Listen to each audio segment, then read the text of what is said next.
Untuk mengetahui perkembangan penanganan kasus pemerkosaan oleh dokter PPDS di RSHS Bandung, kita akan bergabung dengan jurnalis Kompas TV Vida Alatas dan juru kamera Nandar yang saat ini berada di Polda Jawa Barat. Selamat siang Vida, bagaimana perkembangan penyidikan kasus ini?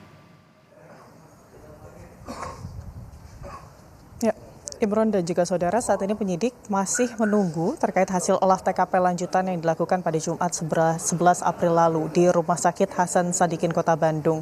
Sebelumnya, olah TKP lanjutan ini kembali dilakukan oleh penyidik di Rumah Sakit Hasan Sadikin Kota Bandung, menyusul adanya laporan 2 korban tambahan.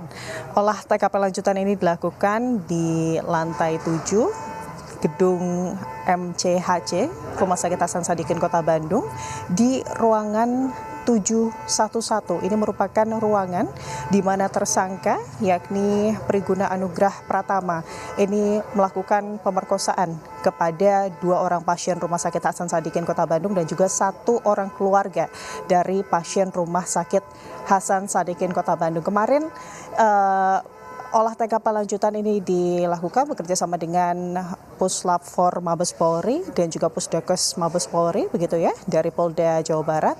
Dan tentunya ini masih menunggu hasil laboratorium dari olah TKP yang dilakukan kemarin.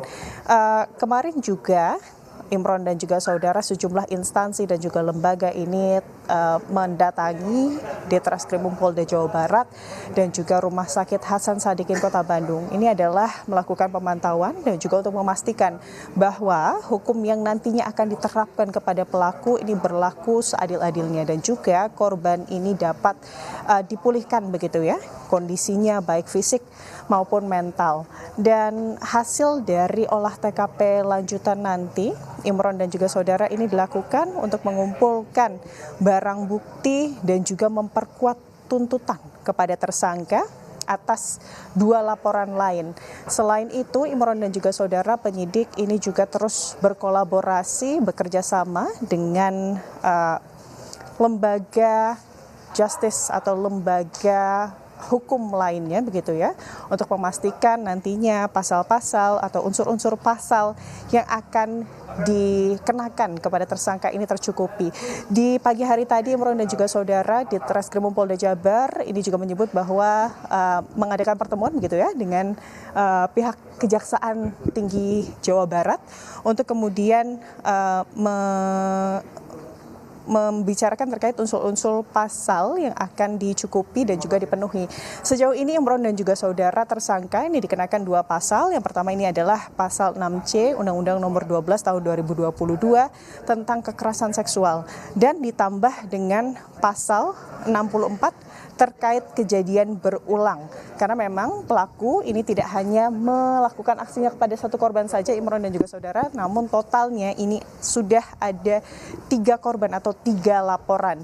Dan kemarin kuasa hukum dari korban ini juga mendatangi Ditreskrimum Polda Jawa Barat untuk kemudian memastikan proses hukum yang dilakukan oleh penyidik ini berjalan dengan sesuai, begitu ya, seadil-adilnya.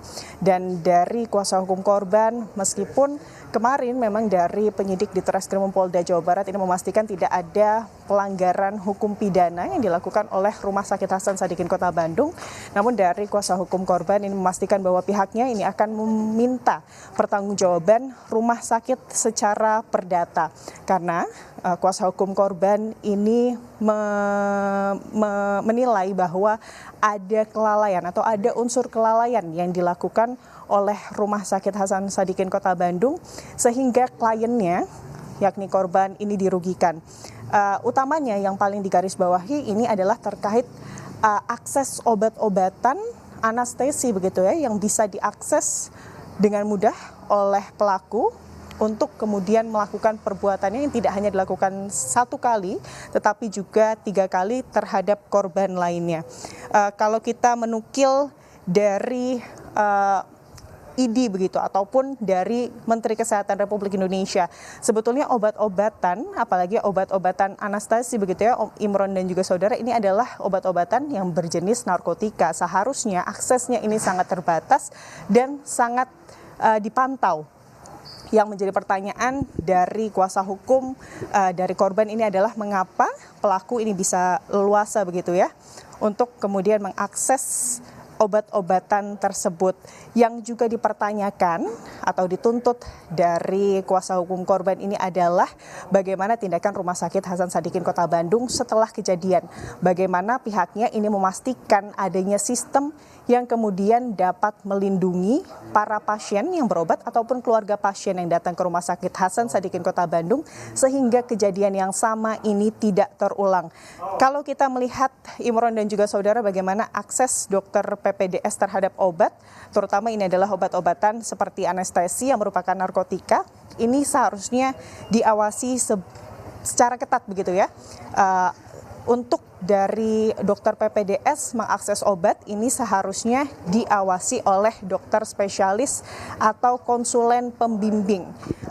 Dan kalau kita melihat dari undang-undang begitu ya Imron dan juga saudara, obat-obatan anestesi ini termasuk golongan narkotika, pengelolaannya harus dilakukan secara ketat berdasarkan Undang-Undang Nomor 36 Tahun 2009 tentang kesehatan. Lalu juga ada Peraturan Menteri Kesehatan atau Permenkes Nomor 3 Tahun 2017 tentang standar pelayanan anestesiologi. Yang ketiga ini adalah Permenkes Nomor 14 Tahun 2021 tentang standar pelayanan farmasi klinis di rumah sakit. Jadi obat-obatan ini harus dicatat secara detail dan hanya bisa diakses oleh dokter anestesi.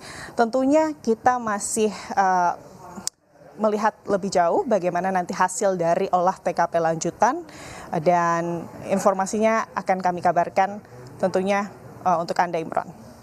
Vida, dari sisi korban yang mengalami trauma berat, lalu bagaimana proses pemeriksaan yang dilakukan terhadap korban agar tidak menambah trauma?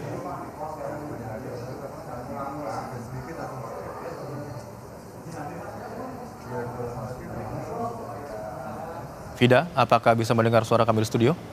Saudara, nampaknya ada gangguan teknis yang dialami oleh jurnalis Kompas TV Vida Alatas, namun sudah diketahui ada sejumlah hal yang masih ditunggu hingga saat ini, diantaranya adalah terkait dengan hasil olah TKP lanjutan yang dilakukan terhadap pelaku. Terima kasih atas laporan Anda, jurnalis Kompas TV Vida Alatas dan juru kamera Nandar yang melaporkan dari Polda Jawa Barat.